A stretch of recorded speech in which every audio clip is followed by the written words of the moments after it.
It was in the 600s that Collen, the little hazel tree as his name translates, one time abbot of the monastery at Glastonbury, one time hermit living on the side of Glastonbury Hill until he's run in with Gwyn ap Neath, lord of the Tyrmlith Teg, king of the fairy folk, found himself homeless, monastaryless, a man adrift in a sea of faith and strange and ancient spirituality surrounding that faith.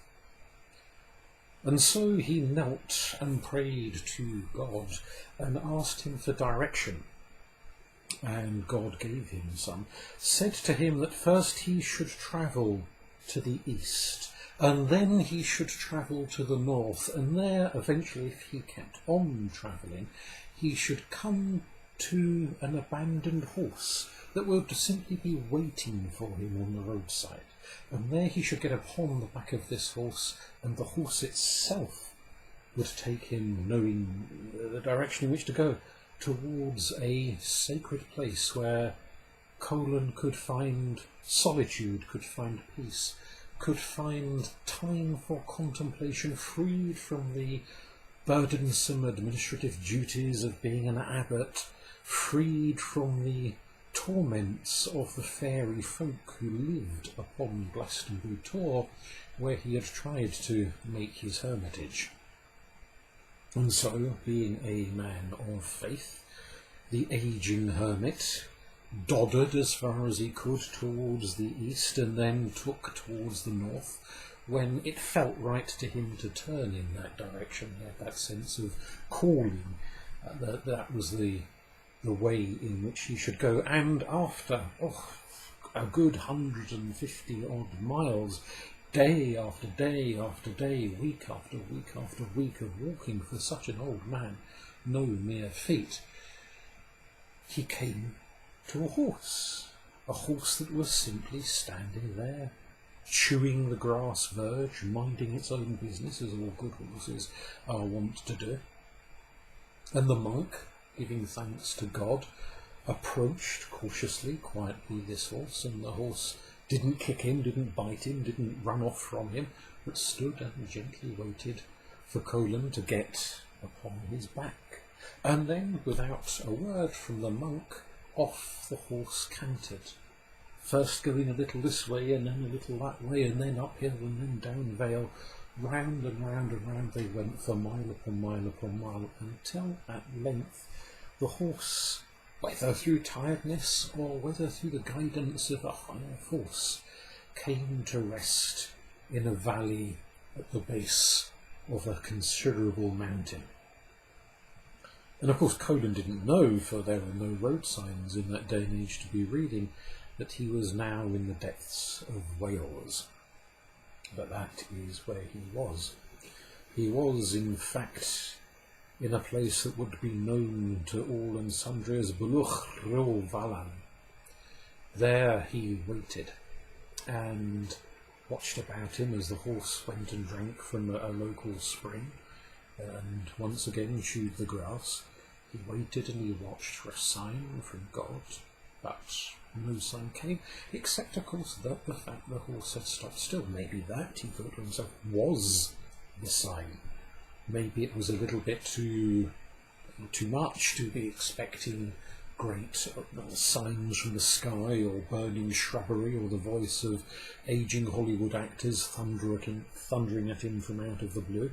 And so he stationed himself there. He cast around, he looked for fallen branches, for boulders, for something to build a shelter from, a small cell in which he could be protected from the weather, and sit and pray and make his life.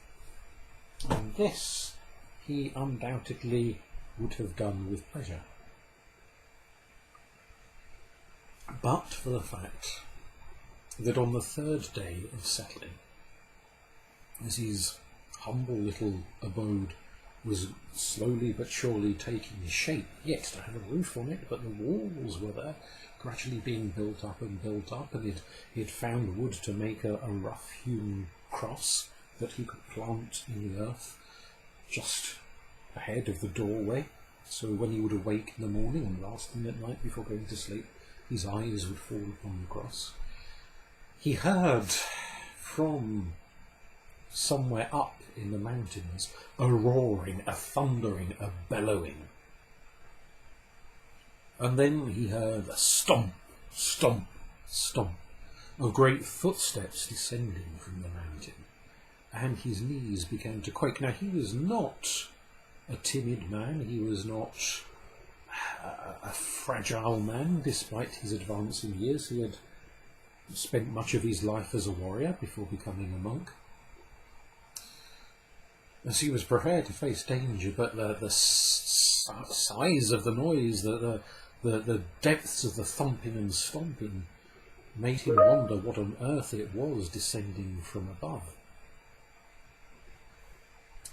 But he didn't have to wait long to find out, for peering through where the roof would have been, had he a little more time in which to finish his cell, he saw a figure descending, and at first he thought he must be imagining things, that this was not surely real, what he was seeing, but down it came, and whereas most hallucination was brought on by lack of food or tiredness, and he was both hungry and tired, most of it was dissipate after a while.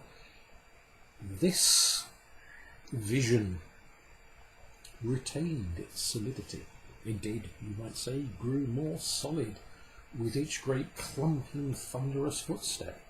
For there, coming down the mountain, was a creature of enormous size, like an oak tree given legs and arms, stomping and clomping down the mountain it came, trailing great boulders behind it, displacing great sheets of shingle and shale that would go hithering this way and that, roaring and thundering and bellowing and waving what appeared to be practically a whole tree as a club in his general direction.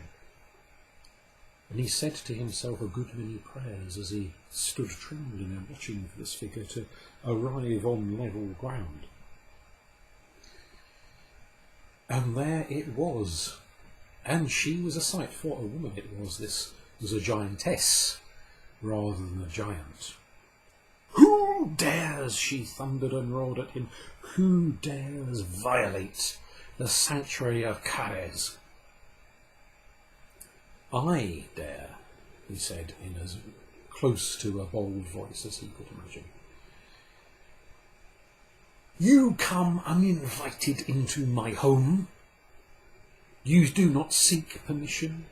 You do not show good manners. You come here from outside. You are not one of these local people." And she sniffed the air. "No, I smell the aroma of an outsider. I am quite familiar with the scent of the locals and the taste of the locals." And she licked her great thick lips with a tongue the length of which was greater than Collen's own arm. And if his knees were knocking, he made all good haste to separate them, to stop them banging too loudly together and giving away his fare. "I wish only," he said, "only to live here in peace, for I am a hermit. I come to worship God. Have you not heard of God?" "I have heard of many gods and many goddesses," roared the giantess. "Indeed, once upon a time I was worshipped as the goddess of this mountain. What is this god of which you speak?" And the monk, having been a missionary in his younger years, fell to trying to explain who and what God was, but the giantess quickly grew bored of all this theological blather and said, Enough, I do not share my valley with the likes of you. I have heard tell from my brother and sister giants what it is that your kind get up to, the chaos and the disruption. 1 minute it's a little cell for a hermit, and the next you're chopping down half a forest and digging up half the boulders to create for yourself a church. And then a church is not enough, and it has to be a cathedral, and it gets bigger and bigger, and more noise and disruption and chaos. I do not want you here. This is my valley. You have not paid tribute to me. You must go. But of course, Collen, having been drawn here by, as he felt, divine guidance, refused to go, and said, we must either live in peace, or one of us must be vanquished. Well then, roared Kares, swinging back her great greasy locks of hair over her shoulder, I will not leave my valley. I have been here since the mountains were mere boulders pushing their way up out of the soil, and I will be here again until they have gone back to being mere boulders descending into the soil. It is you who must live. And Collen stepped out of his ruthless cell and showed her that he was not unarmed, as well, the majority of hermits have nothing more than a staff to lean upon. But no, he had brought with him the sword which he had wielded in battle against the pagan armies in Gaul when he was a young man, which he had kept with him during his days as an abbot in Glastonbury, had even taken with him into his hermitage cell on the hill of Glastonbury Tor itself, and found now one use. He hoped the last ever use he would need to put it to, but one more use for that fearsome weapon that had shed so much blood over the decades. And he said, I will defend my humble little cell. What is it to be?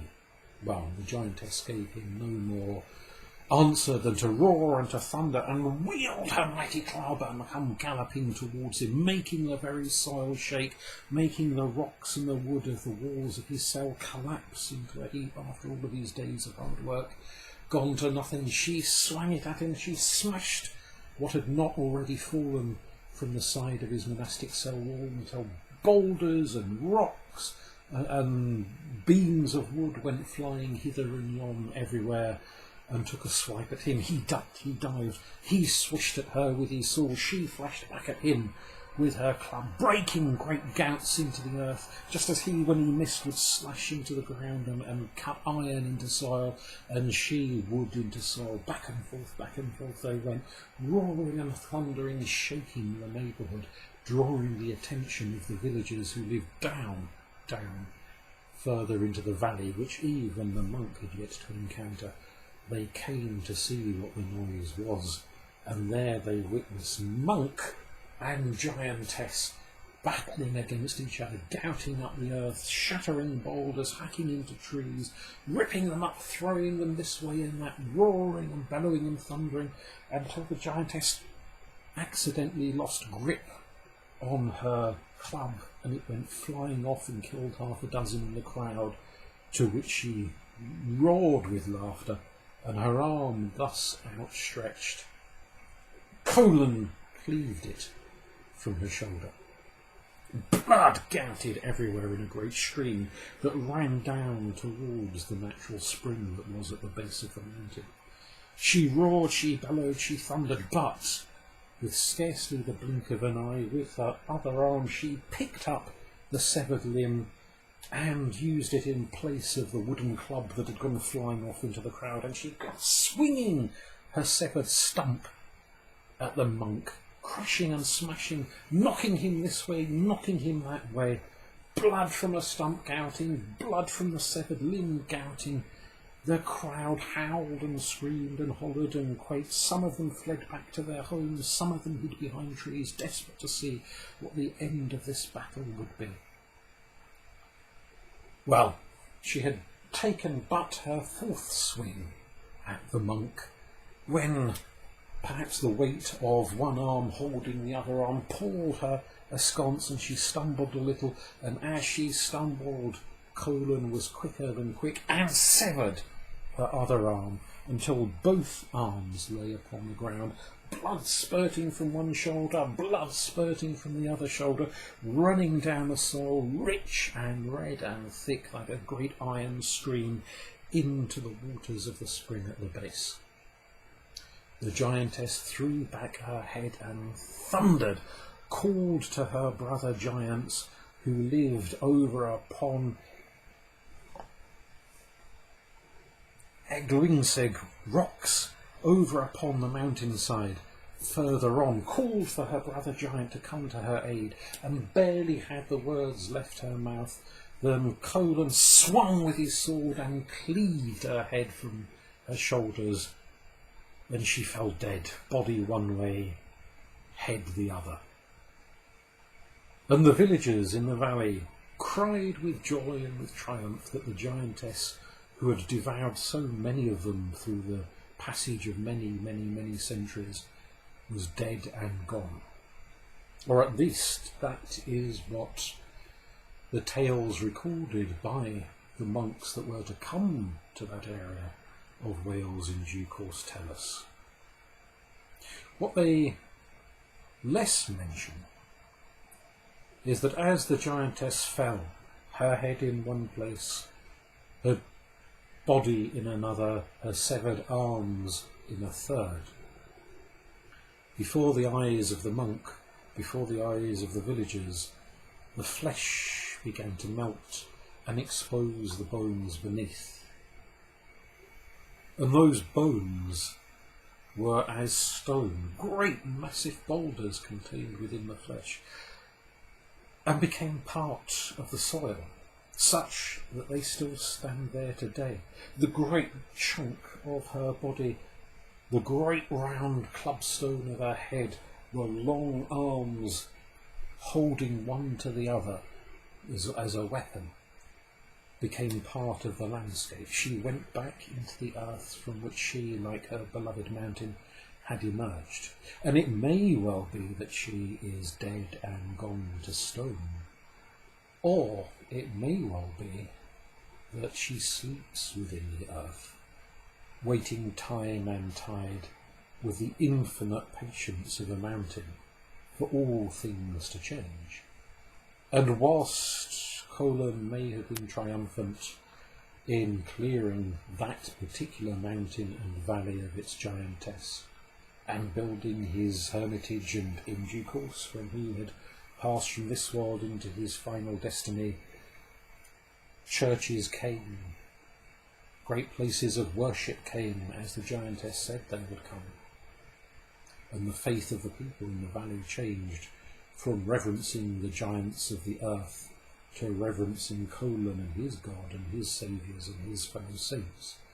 It may well be that with the infinite patience of mountains, that too will one day pass, and the giantess of the mountain, ancient Caress, will awaken again, and whether she will be hungry for flesh, or whether she will have other appetites by then, who can say? But there she sleeps in the valleys, there she waits her time and her tide.